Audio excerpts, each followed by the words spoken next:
Саламатсыздар ма оқушылар? Бүгінгі сабақтың тақырыбы Калашников автоматы және қол оқшашары.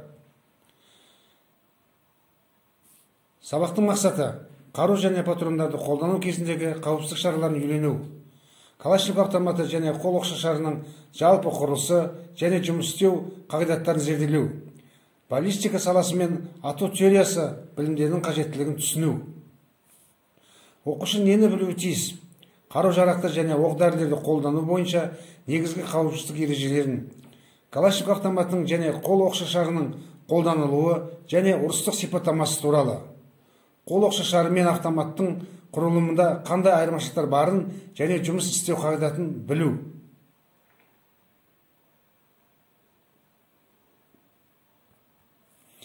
Қауіпсіздік шаралары.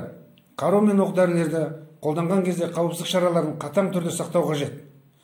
Оқушы қарудың құрылысы мен жұмыс істеу қағидатын және де оған қолданатын оқ-дәрілерді білуі қажет. Қаруды алғаннан кейін оқталмағанына және сақтандырғышта тұрғанына көз жеткізу қажет.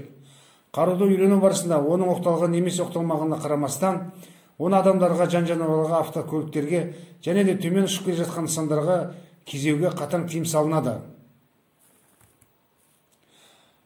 Автомат келесі негізгі бөлшектер мен механизмдерден тұрады. Көздеу аспаптары, тапанша сабы және дүм орнатылған ұңғы мен ұңғы қорабы. Ұңғы қорабының қақпағы, газдық піспегі бар бекітпе жақтауы, бекітпе, қайтару механизмі, ұңғы қапсырмасы бар газ түтігі, соққы шағылтқыш механизмі, құндақ, оқжатар. Бұл жерде айырмашылығы автоматта тежеуіш компенсатор мен сүңгі пышағы, ал оқшашарда жалын сөндіргіш пен сирағы.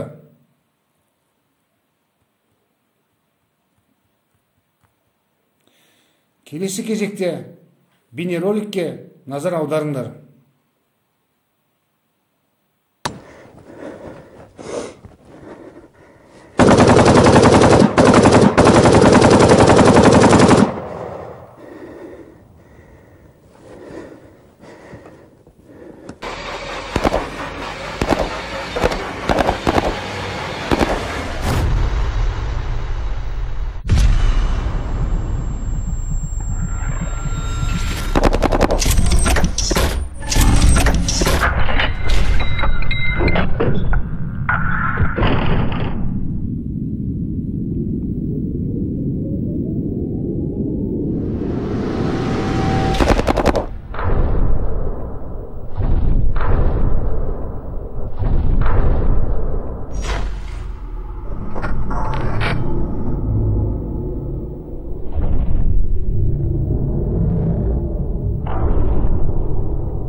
Құрметті оқушылар, Калашников автоматы және қол оқшашарының қолданылуы және жұмыс істеу қағидатын есте сақтаңдар. Назарларыңызға рахмет.